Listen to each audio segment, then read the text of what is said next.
We've known each other, I don't know how many minutes was that, About pilot? 6 minutes. Well, clearly 6 minutes. Seems like years though, like Yeah. really hard years.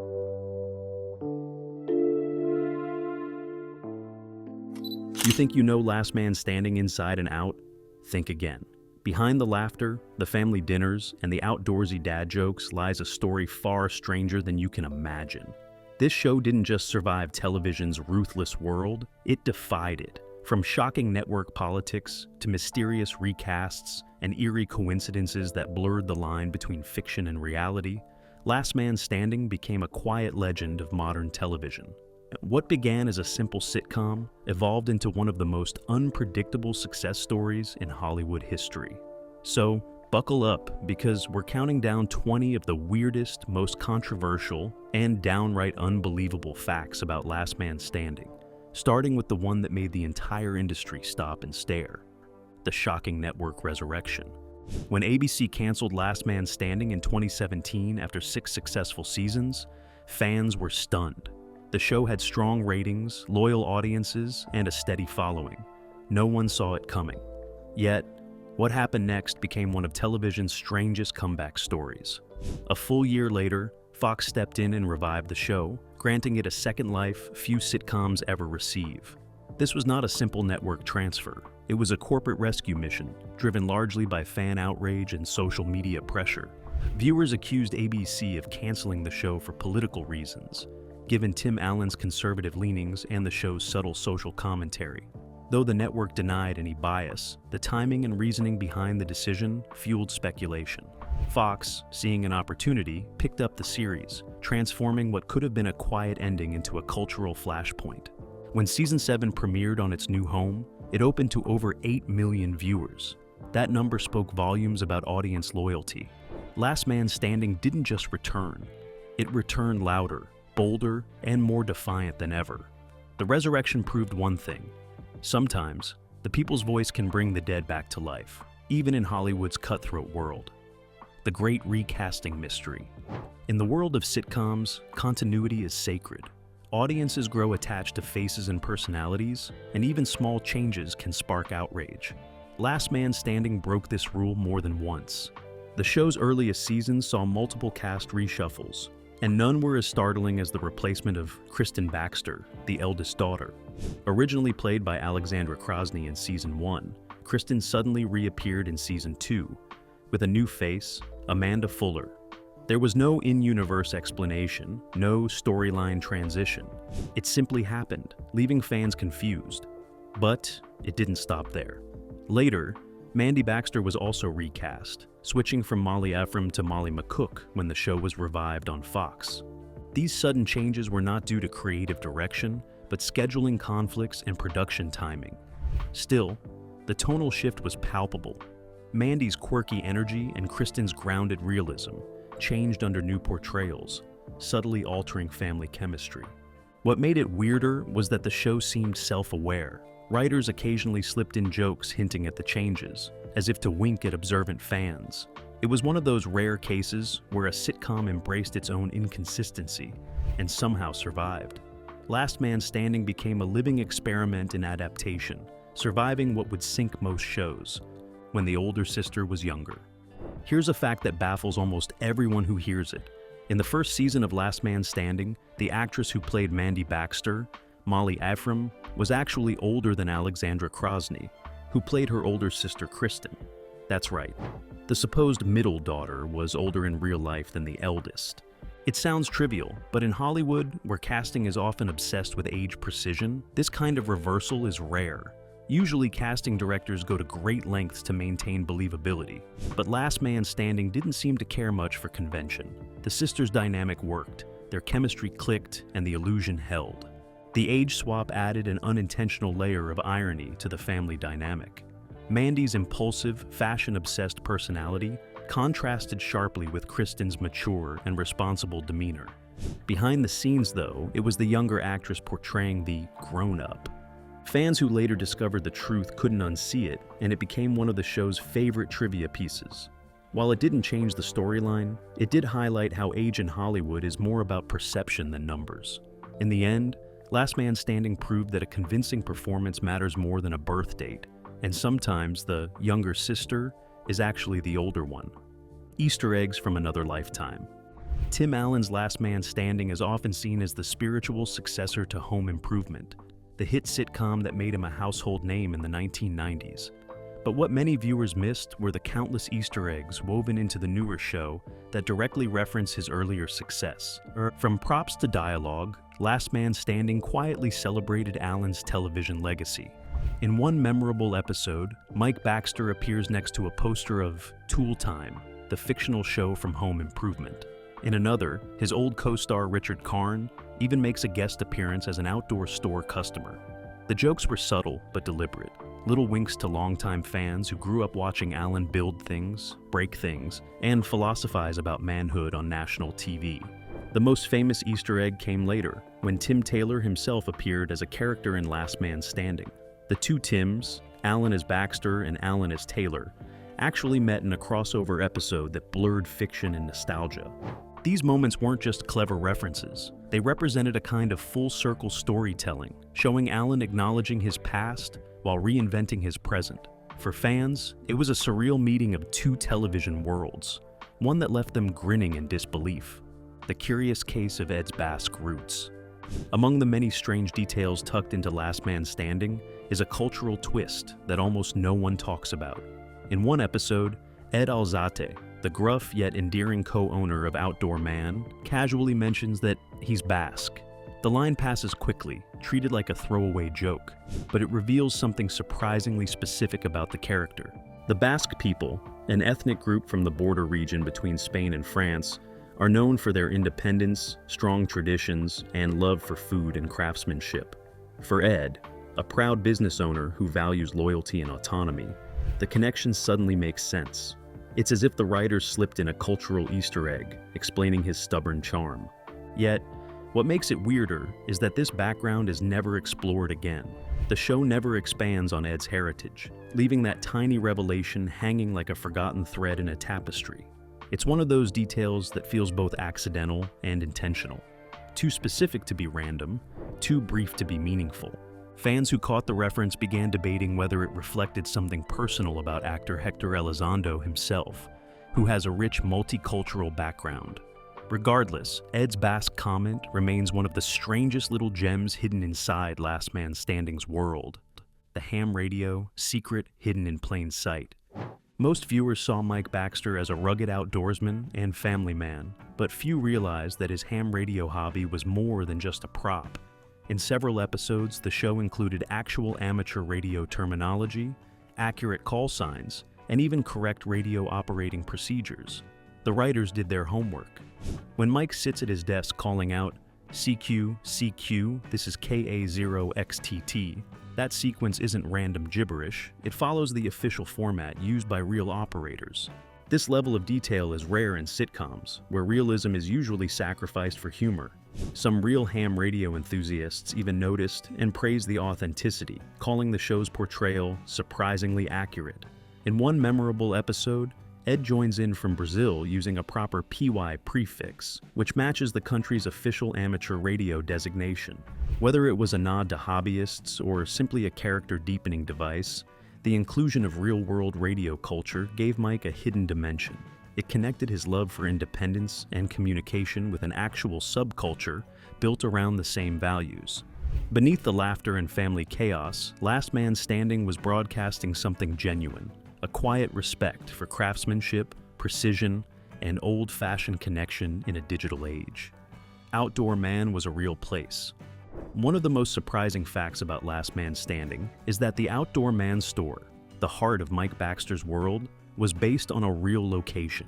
While the indoor scenes were filmed on studio sets, the store's exterior shots came straight from a Bass Pro Shops outlet in Rancho Cucamonga, California. That simple production choice added a layer of realism most sitcoms never achieve. Every time viewers saw the storefront logo, the parking lot, or customers walking into Outdoor Man, they were actually looking at footage of a real outdoor megastore. The blending of a fictional business with a real-world location blurred the line between show and reality, grounding Mike's entrepreneurial persona in something tangible. The connection also made sense thematically. Bass Pro Shops, known for its outdoor lifestyle branding, mirrored the very essence of Mike Baxter, an unapologetic traditionalist who finds meaning in fishing trips, hunting, and rugged self-reliance. Some fans even began visiting the Rancho Cucamonga location just to take photos, turning it into an unofficial pilgrimage site for loyal viewers. What began as a simple set design decision became one of the show's most enduring behind-the-scenes secrets. Outdoor Man wasn't just an idea, it was a real place, representing a real culture, quietly built into the fabric of American life, when parents were younger than their on-screen children. In Hollywood, age casting can be a strange game of illusion, but Last Man Standing took that illusion to another level. At certain points during the series, some of the actors playing parents were actually younger than the actors portraying their on-screen children. While that sounds impossible, it happens more often than audiences realize. Through makeup, wardrobe, and lighting, producers craft the illusion of hierarchy and maturity. But in this show, the age gaps, or lack thereof, created an odd trivia twist. It highlighted how Hollywood's obsession with image often trumps biological logic. For Last Man Standing, this didn't break immersion because the performances sold the relationships. The emotional connection between characters was believable, even if the math didn't add up. It is one of those subtle, behind-the-curtain quirks that fans love to discover years later. The phenomenon reflects a broader truth about television. Authenticity often lies not in accuracy, but in chemistry.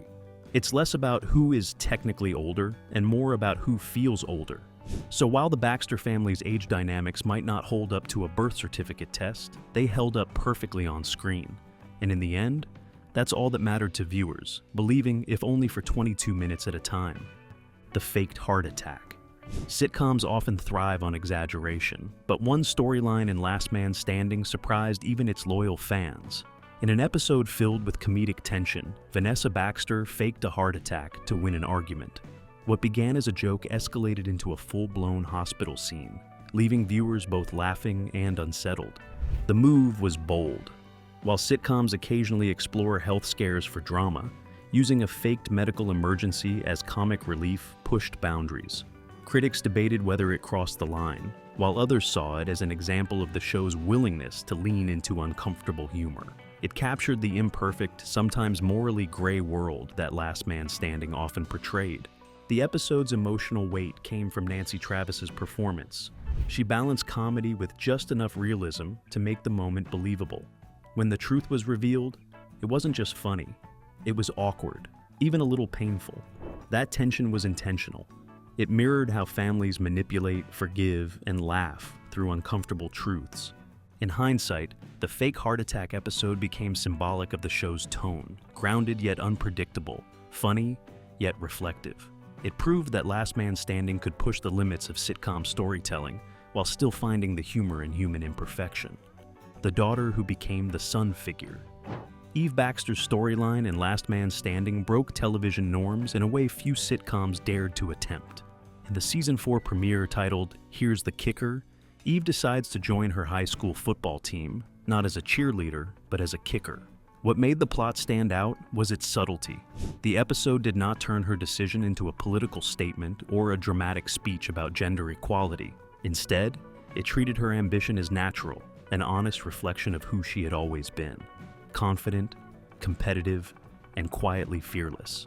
From the moment Eve walks onto the field, she commands attention. The humor comes not from her being out of place, but from her competence. The episode shows her facing skepticism from teammates, pressure from coaches, and concern from her father, Mike Baxter. Yet Eve handles each challenge with calm defiance, proving herself through skill, not words. By the end, Mike's pride replaces his hesitation, and Eve's success feels both believable and earned. The storyline resonated deeply with audiences who appreciated its grounded approach to empowerment. It was not about breaking barriers for applause. It was about being good enough to belong. In that simple yet powerful message, Last Man Standing achieved one of its finest and most relatable moments. The Vanishing preschool plotline.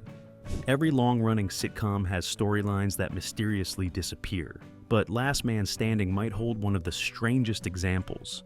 In the early seasons, much attention was given to young Boyd, Mike's grandson, and his adventures in preschool.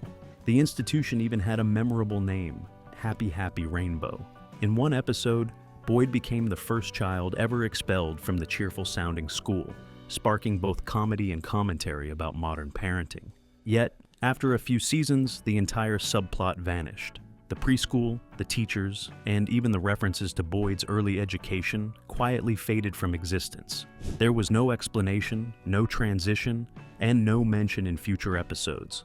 It was as if Happy Happy Rainbow had never existed. Fans who noticed began speculating about why the writers abandoned it. Some believed it was due to Boyd's rapid aging between seasons, a common sitcom tactic to keep child characters relevant.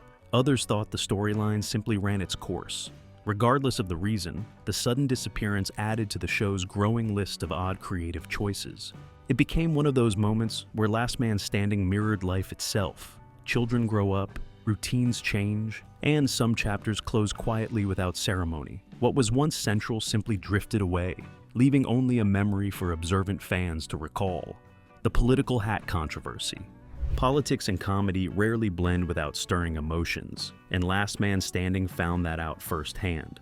In one memorable scene, Mike Baxter jokingly wears a "No Bama" hat after losing a friendly wager. Though meant as harmless humor, the brief moment sparked a wave of online debate. Some fans laughed it off as typical Mike Baxter sarcasm, while others called it an overt political statement. At a time when the nation was deeply divided, even a few seconds of screen time carried weight.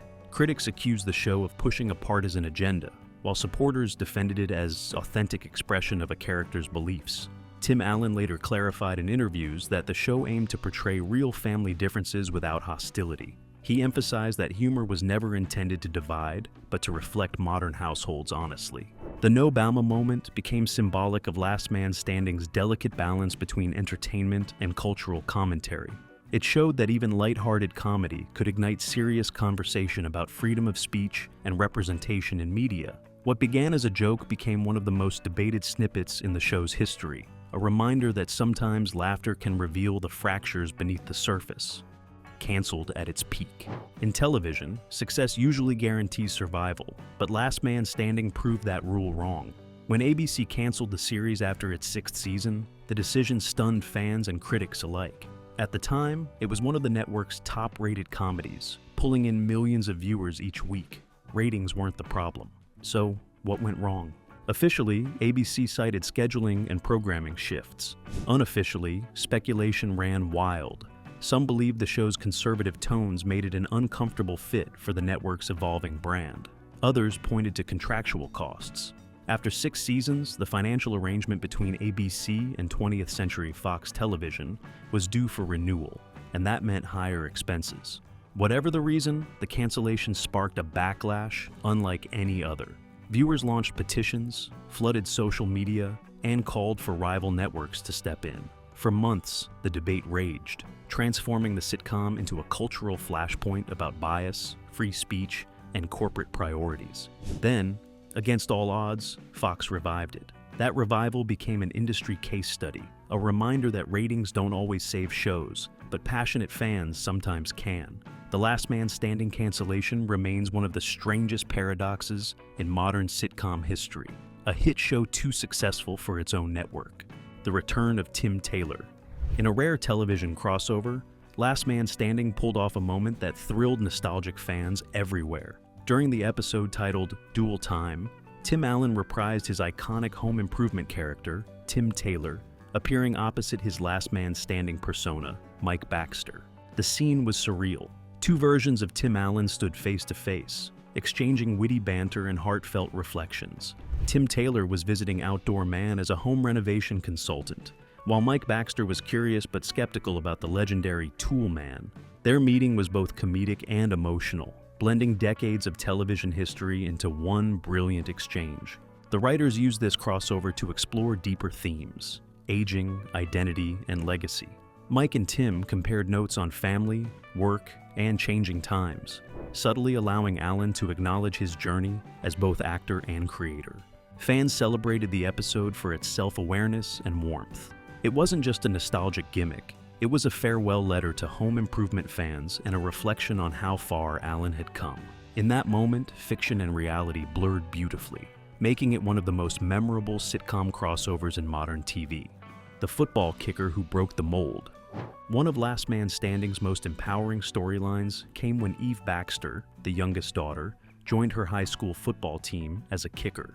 The episode, aptly titled "Here's the Kicker," showcased Eve's determination to prove her strength in a world that often underestimated her. Her decision wasn't treated as political or preachy, it was personal. Eve's character had always been confident, disciplined, and unafraid of challenges. When she walked onto the football field, it felt like a natural extension of who she was. The scenes that followed combined humor, heart, and realism as she faced skepticism from her peers but refused to back down. Mike Baxter's response mirrored that of many parents, protective pride mixed with worry. Yet, by the episode's end, his support for Eve became one of the show's most heartfelt moments. It wasn't about proving girls could do anything boys could. It was about showing a young woman excelling simply because she could. This storyline resonated with audiences for its authenticity. It broke stereotypes without speeches and reminded viewers that confidence can be quiet yet unshakable. Eve's football journey became a defining moment for the character and one of the show's standout examples of subtle empowerment. The mystery of Kyle's transformation. Kyle Anderson, portrayed by Christoph Sanders, began Last Man Standing as the lovable, clueless employee of Outdoor Man. His innocence and confusion were constant sources of comedy. Yet, by the later seasons, fans began noticing something strange. Kyle was changing. The transformation was subtle, but undeniable. The once scatterbrained employee evolved into a thoughtful, grounded character with surprising emotional depth. His faith became a defining aspect of his personality, and his relationship with Mandy matured him in ways early viewers never expected. The writers never directly explained the shift, leaving audiences to speculate whether it reflected natural growth or a deliberate rewrite. Some believe the change was intentional, showing Kyle's spiritual and emotional development. Others think the showrunners adapted his tone to complement the Baxter family's evolving dynamics. Whatever the cause, Kyle's growth gave the series new heart. By its final season, he had become a voice of calm wisdom in a household full of strong personalities. It was a rare sitcom moment where humor gave way to humanity, proving that even comic relief characters can grow into something profound. Kyle's transformation remains one of the show's quietest yet most rewarding evolutions. The case of the recast Mandy. When Last Man Standing returned to television after its brief cancellation, fans were thrilled until they noticed one major change. Mandy Baxter, previously played by Molly Ephraim, now had a new face, Molly McCook. The recast became one of the most talked about moments in the show's history. Ephraim's Mandy had been beloved for her quirky charm and comedic rhythm. McCook's portrayal brought a softer, more mature energy, creating an immediate shift in tone. Viewers took to social media, some praising McCook's performance, others struggling to accept the change. The show handled the transition with humor. In her first episode, Mike Baxter jokingly remarks that Mandy looks different, breaking the fourth wall in a perfectly timed wink to the audience. Over time, McCook's Mandy found her rhythm, gradually winning over skeptical fans. The recast became an unintentional case study in audience attachment and adaptation. It showed how deeply viewers connect with familiar faces and how difficult it can be to replace chemistry that feels irreplaceable.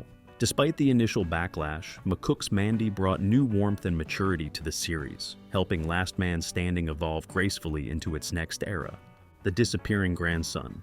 Boyd Baxter, the adorable grandson introduced early in Last Man Standing, was once central to the show's emotional heart. His parents' clashing worldviews, Ryan's liberal ideals, and Kristen's practical approach created much of the family tension.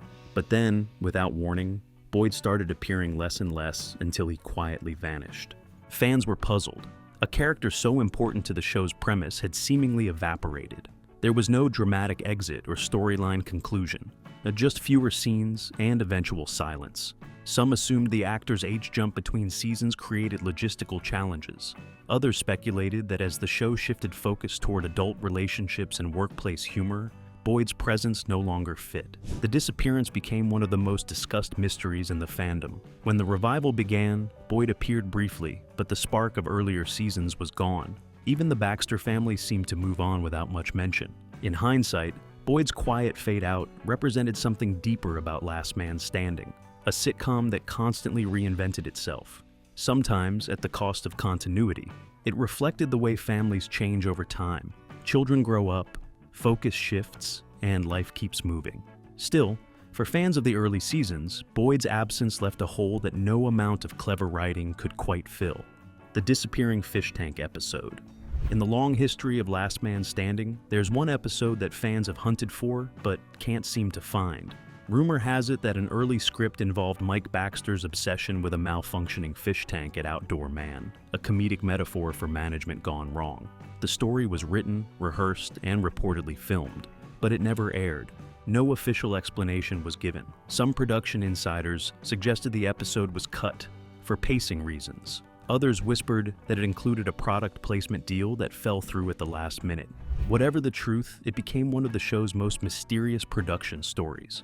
Dedicated fans scoured forums and archives trying to find any trace of the lost fish tank episode.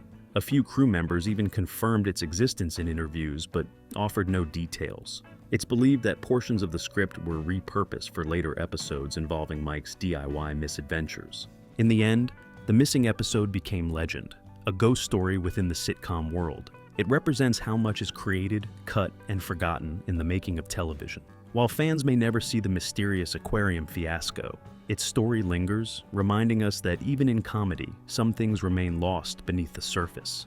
The final sign-off.